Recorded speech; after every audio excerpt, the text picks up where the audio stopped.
Source is always of service to you. And think about why.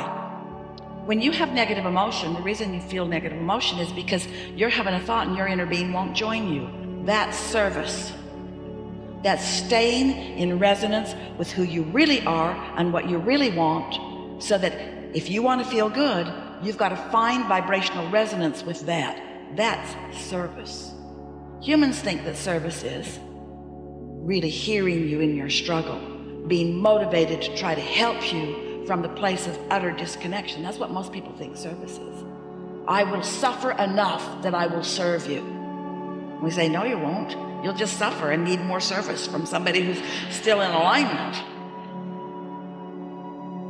So that's what that question is. That's it, yeah. And the career that I am in is of service. So that's kind of, I wanted to just get that out and throw it away. I wondered if you had a message from me. Yeah, don't throw anything away. Oh, I mean not throw away, that's a little strong to say. What do you mean, no? Meaning that I guess I know I'm living my purpose. I know that I'm of service. So I don't have to contemplate that anymore. I really do know that. I know that. So I'm manifesting that. Yeah. It's really fun when you know it even before you manifest it. That's when this really starts going and blowing for you. When you know you're hooked in, and even though there's not a manifestation that's happening right now, this red hot minute, you still know. Esther loves manifestations. You all do. But you gotta love what it feels like on your way to one too. That feeling of anticipation, that feeling of absolute knowing with no evidence. Ooh, that's the best there is. That feeling of absolute knowing and no evidence. And people say, why are you so happy? And you say, I can't explain it to you. Good things are coming to me. How do you know? I just know. Well, you're dumb. I know. And I don't care. I don't need evidence. I don't need tangible evidence. I've got vibrational evidence. I've got emotional evidence. I feel high and happy. Why? I don't know. Because good things are coming, because I'm in alignment. Yeah. And like most people, I go in and out of that. As a whole, I know I've done a lot of work, and well, that's what you're wanting to sharpen up here. That's what mastery is.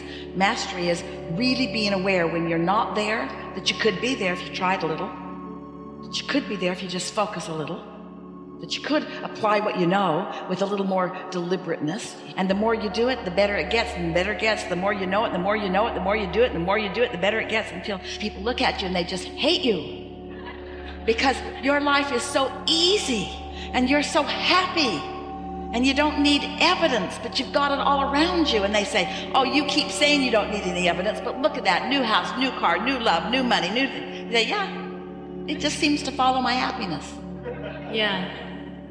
So this makes me think about, and I have a tendency to be very hard on myself. Well, stop it. I know.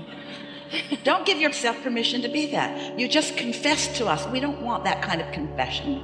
That was my precursor to say, meditating as often as I do, is that enough? Doing such and such, is that enough to... Are you happy all the time? No. Then it's not enough. Okay. Next. So if I sit a little longer, there'll be a day when I'm happy not all longer, the time. but more consistent, and more consistent understanding what you're doing. Don't sit like our friend was sort of describing, trying to receive a message before you're ready. Sit with the intention of quieting your mind. Sit with the intention of just letting go of thought. Sit with the intention of allowing, in the absence of resistance, your vibration to rise and resonance to happen, and then ideas to begin flowing. Understand what meditation is. Meditation is the way you let your inner being teach you alignment. That's what meditation is. Your inner being is always there, and you're not always there, but when you meditate, you could always be there. So my ultimate question was, is there any message for me personally? Meditate. Meditate. Every day for 15 or 20 minutes. And in that 15 minutes, you don't feel that you've quieted your mind, don't stay longer, because now you're just having a battle with yourself. Get on with your day and do it again tomorrow. And eventually, you will find that quieted place. You'll know it, because you'll feel different. You'll feel detachment. You'll know. You'll just feel well-being. You'll just feel yourself wrapped around with all of this energy. I do somatic meditation, which is really going into the body and sort of breathing and expanding in parts but blanking out. Well, the reason that we encourage the releasing of thought is because your inner being knows exactly where you are in relationship to everything and will offer the influence to your body. Sometimes people get so involved in meditative processes that their minds are so active they never really accomplish alignment with their inner being. They just accomplish alignment with the book they're reading. We want you to accomplish alignment with your source, who's real time in real now, offering you whatever you're asking for, whatever you're asking for in your vortex, whatever your cells are asking for in your vortex. So I've unconsciously pulled in the life that I have today, which is 56, no children. Unconsciously? Well, because if in the fact that we manifest what we truly want. Where I have said all my life I've wanted to be a mother, and I've made decisions and taken action that did not manifest that. But you've also said that you want to be of service, and it's like the same thing. It comes from the same place. You see what we're getting at? A desire to be nurturing, to be uplifting, to be of value. And so sometimes you are speaking more literally than you really intend. So why is that? That I do that? For all of the reasons that we've been talking about here today, it starts with not knowing that you are more than you are. Not knowing that there is another part of you that you have a relationship with, and that relationship is what your emotional basis is about. And so a lot of people are there. Most people, in fact, are trying to guide themselves based upon what others think or what others have decided for them. But when you understand that part of you exists, and you understand that you had long-term intentions even before you came into this physical body, and that you've been amending them and adding to them, and that there is something that you really want and that your inner being really knows about, so that your singular quest becomes now, because you've already asked and it's already been given, to get yourself into the receptive mode where you can begin to receive the impulses, then all of these questions become irrelevant. Why is it that we are afraid of becoming a very powerful self? I can personally attest to that. I have a fear about being a very powerful woman. Well, we don't believe you. We think that's just things you're making up because you don't think you are. And so you're just explaining why you're not what you really want to be by saying, I guess I don't think I really wanted to be it. There's a part of me that believes that I am. Yeah. We want to ask you some questions. Okay. Because to be a really powerful woman, which is a woman who is of service, which means a woman who is under the influence of source, which means a woman who is influencing in connection with source. In order to be that powerful woman, these are the things that you find along the way in that. You feel joy. Do you want joy?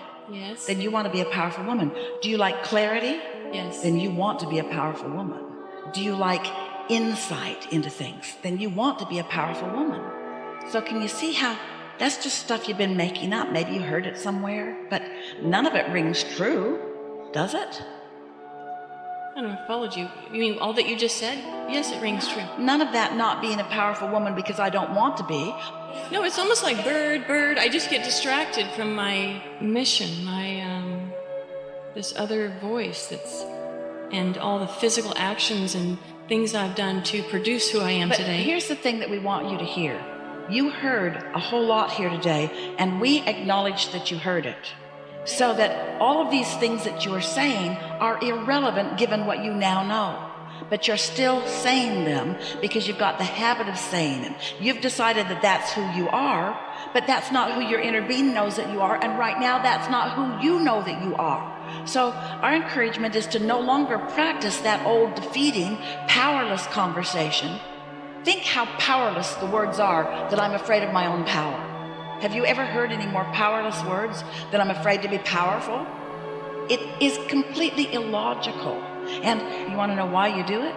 Because you have decided that others don't like powerful women, and you don't want to upset them.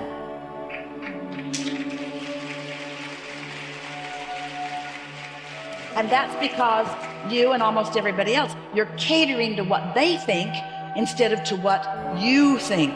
You're not keenly aware of your guidance system, and so you're not listening for your guidance system, and that's why you call it unconscious.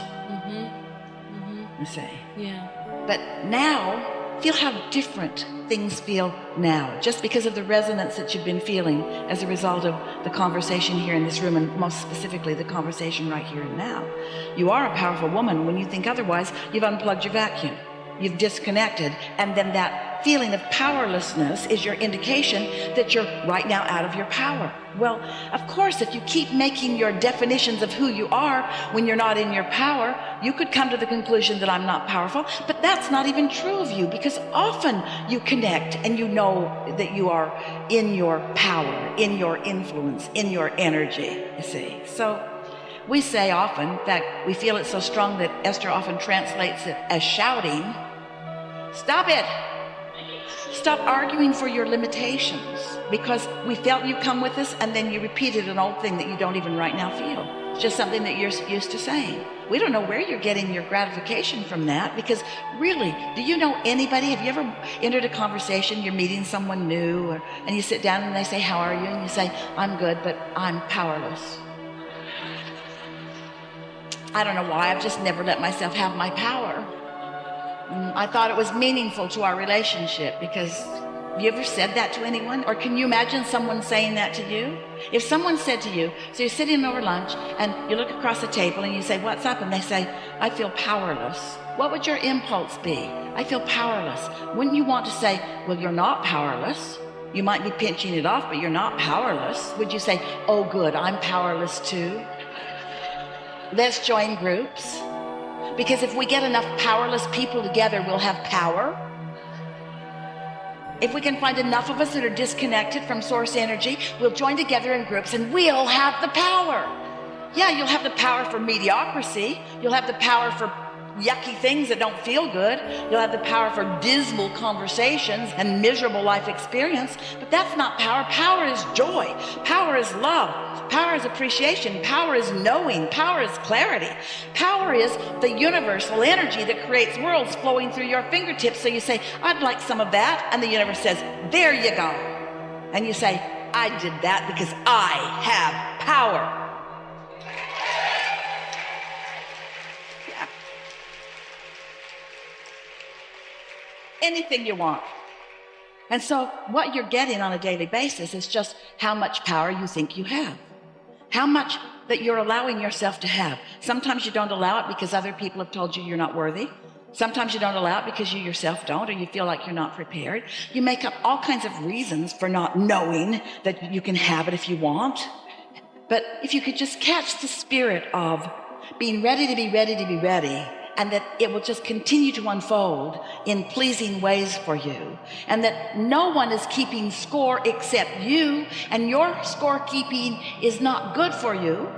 Just keep score of how happy you are and watch what happens. I was way happier today than I was yesterday. Ooh, I had so many happy moments today. Start keeping track of things that really feel happy, moments of true happiness, and then watch how things just start shaping up for you. We express heartfelt gratitude for your presence in this guiding video. We hope you have discovered your true path within. Kindly share your revelations in the comments. Stay tuned for more enlightening content by subscribing to MVNIFEST.